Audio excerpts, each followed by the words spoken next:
Well, I suppose with 5 children, it is a relatively big family in society now, and we do get a lot of friends who would say, "Oh, it's very difficult, or it's hard work," and all that. But I always try to emphasise that the work is nothing compared to the treasure of each child. My friends always agree that every child is such a treasure, So then I talked to them about cheerfulness and working, because without cheerfulness, the family life would just be a disaster.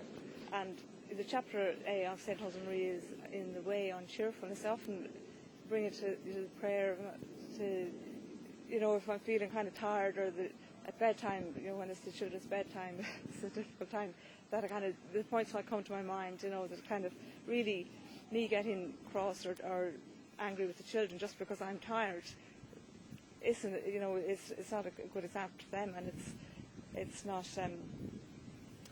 conducive to their formation. So, I think the idea of working on cheerfulness, and of course, in a large family, there's so many moments that you couldn't exchange for any money.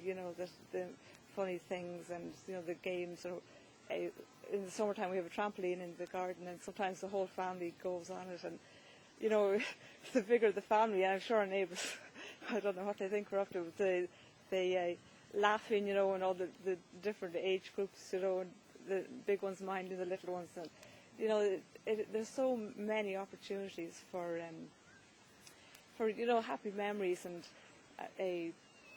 even for the children to learn about generosity and so on. And I think 2 of the girls, the eldest is 10 and the next one is 9. They've commented that teachers in school have commented to them how much they love each other. So I hopefully that the idea that the love generated within the family is something that maybe stands out. I think.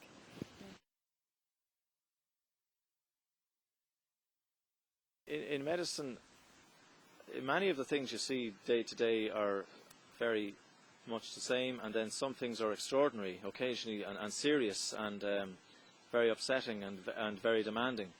And yet, so the temptation is when you come home after any hard work, that is, to either there's a concept of a man sitting and withdrawing back into his cave and wanting to read a paper or watch television or be very quiet.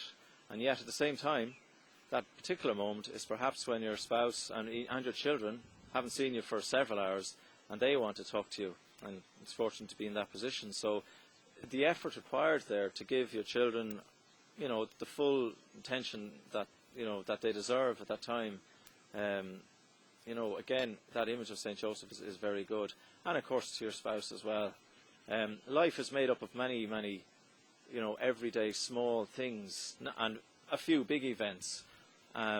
But again, even in terms of holiness and the path to heaven and in love of God, it's the love of God in the small details, like playing with the children or reading them a book before bed, or going out to the garden and throwing a bit of football with them or something, or looking at dolls, if you have daughters, which you may not be particularly interested in, but to put that effort in, that's love. As St. Josemaria, he said one thing in particular, it came to him during prayer, was as if he heard our Lord saying, love is deeds, not sweet words. So we can talk a lot, but it's actually doing things that really shows the love. And again, that's a phrase and a prayer of his that comes to mind very often, every day.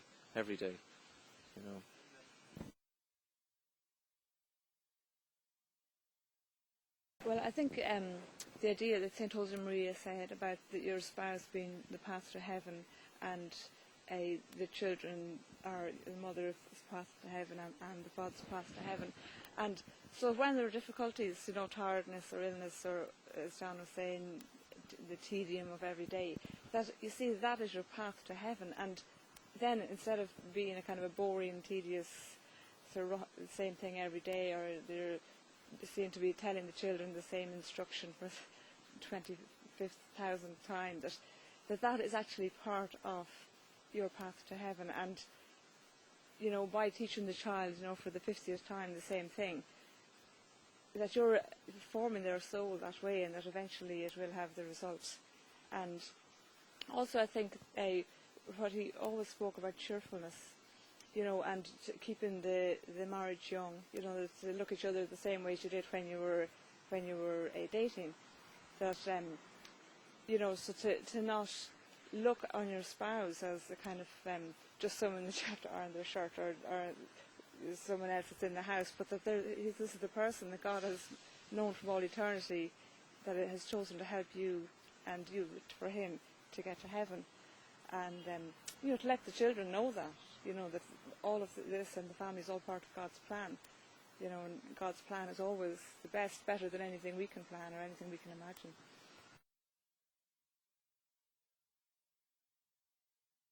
One particular aspect, St. Josemaria had a great love of St. Joseph in particular, and he often would picture Joseph not maybe as a traditional image of a maybe an older man, but a younger, strong, healthy, virile man, but yet quite a background figure, but yet worked very hard and was given an immensely important task of being the foster father of our Lord. So again, I mean, I could take from that teaching and try to apply it to myself, that I am to be the St. Joseph to my children, and again to work away hard and silent and do hopefully a very as good a job I can do of that. So that's one specific thing that's been very helpful for me.